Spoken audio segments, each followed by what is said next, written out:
In this video, I will explain the muscles and joints used in each exercise movement, the agonist muscle and the antagonist muscle, and show a demonstration of each movement. The first movement that I'm going to explain is the squat. The squat is a compound exercise, meaning it uses more than one joint and muscle, including the knee and hip joint. The bones used are the pelvis, femur, patella, tibia, and fibula. During the concentric phase, the joint action is knee extension. The quadriceps are responsible for knee extension, specifically rectus femoris, vastus lataris, vastus medialis, and vastus intermedius. The force of the quads contracting and shortening allows for the knee extension phase. In turn, the same quadricep muscles generate force to lengthen during the eccentric phase or knee flexion, going with gravity. That's what happens with the knee during the squat. The hip also has a large factor during the squat. During the concentric phase, the action joint is hip extension. The gluteus maximus and the hamstring muscles include the bicep femoris, semitendinous, semimembranosus, and are the muscles responsible for hip extension. The hamstring is a two-joint muscle, meaning it crosses two muscles at the hip and the knee. We're just considering where it attaches to the hip. The gluteus maximus and the hamstrings generate force shortening for hip extension during the concentric phase. The same muscle generates force lengthening for hip flexion during the eccentric phase. Watching it again during the concentric phase, the quadriceps power the extension of the knee and the gluteus maximus and the hamstring power the extension of the hip. During the eccentric phase, the quadriceps control flexion of the knee and the gluteus maximus control the flexion of the hip. The push-up is also a compound movement that involves two main joints, the shoulder joint and the elbow joint. The bones involved are the humerus, radius, unula, and the activation of the scapula. The joint action of the elbow is elbow extension. The triceps are the muscles responsible for this. The triceps generate force to contract and shorten during the concentric phase. The agonist muscle to this is bicep lengthening. During the eccentric phase, the triceps lengthen and create elbow flexion. At this time, the bicep contracts and shortens. The shoulder during the concentric phase in a wide hand position, the joint shoulder action is horizontal adduction. In the narrow hand stance, the joint action is shoulder flexion.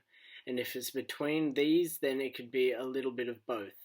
The muscle responsible are the pectoral major and the anterior deltoid. They generate force shortening the shoulder horizontal adduction during the concentric phase. These same muscles generate force to lengthen during the eccentric phase for the shoulder horizontal abduction. The agonist muscles of the pectoralis major is the middle fibers of the trapezius and the major rhomboid, which during the concentric phase lengthens while the pectoralis major contracts, and during the eccentric phase the trapezius and the major rhomboid contract while the pectoralis major lengthens. In all, during the concentric phase, the triceps power the extension of the elbow and the biceps lengthen while the pectoralis major and the anterior deltoid power horizontal adduction of the shoulder.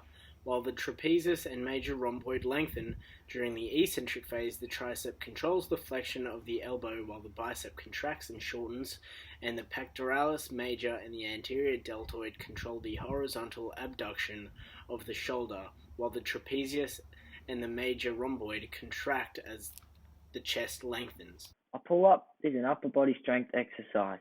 A pull-up is a closed chain movement where the body is suspended by the hands and pulls up.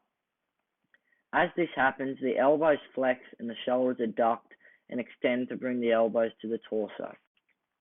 During the concentric phase of the pull-up, your arms are pulling up from being fully extended and straightened up to when you're up to the top of the bar.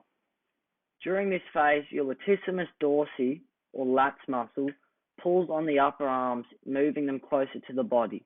As a result, your body is able to rise up to the bar. Your trapezius muscle, which is located in the middle of your upper back, is being used along with your lats to pull yourself up. Also, while pulling yourself up, your biceps are being used and shortened, On the other hand, your triceps are relaxed and stretching.